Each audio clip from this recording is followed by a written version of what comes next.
सभा में राहुल गांधी जी का भाषण मैंने सुना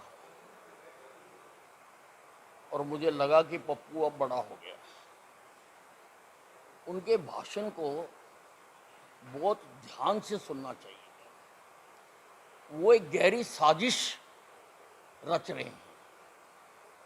वो हिंदुस्तान के भिन्न भिन्न धर्मों के लोगों को आपस में लड़ाना चाहते हैं।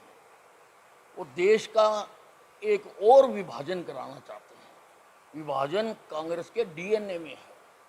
इन्होंने 1947 में भी धर्म के आधार पर देश का विभाजन कराया था।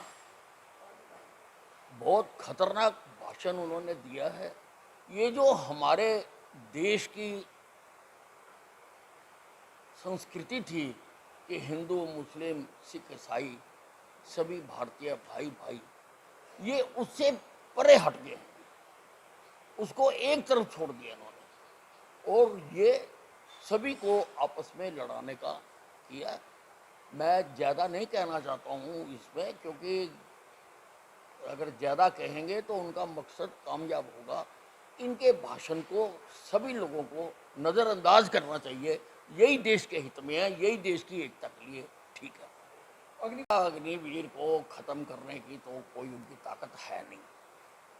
अब एक नैरेटिव सेट हुआ है कि कांग्रेस नॉन इश्यूज को इश्यूज बनाना चाहती है। कांग्रेस झूठ बोलने की एक बहुत बड़ी फैक्ट्री लग गई है और मुझे तो लगता है इन्होंने कोई यूनिवर्सिटी खोल रखी है जहां पर ये सारे कांग्रेसियों को बुला के झूठ बोलने की ट्रेनिंग देते हैं। अब लोकसभा में ही जो डिफेंस मिनिस्टर हैं वो कह रहे हैं कि 1 करोड़ रुपया मिलता है और ये कह रहे नहीं मिलता।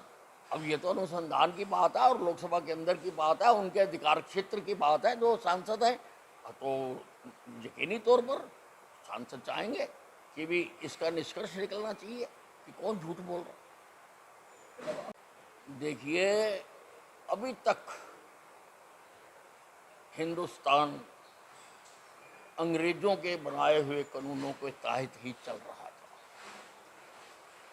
ये कानून 1860 में बनाए गए थे।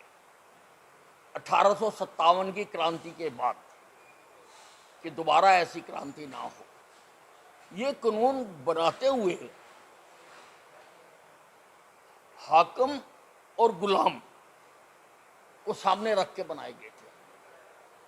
अंग्रेजों के हित के लिए बनाए गए थे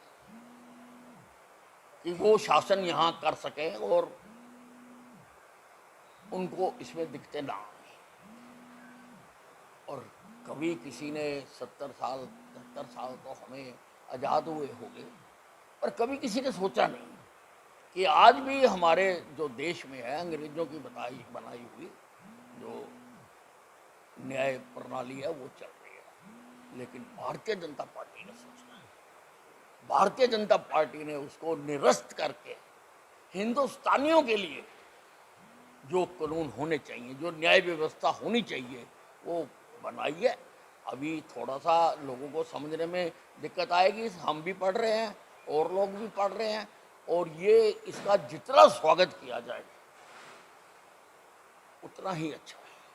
कांग्रेस पार्टी ने विधिवत तौर पर ये तय कर लिया लगता है कि हर अच्छे काम का विरोध करना है। वो हर अच्छे काम का विरोध करने का उनकी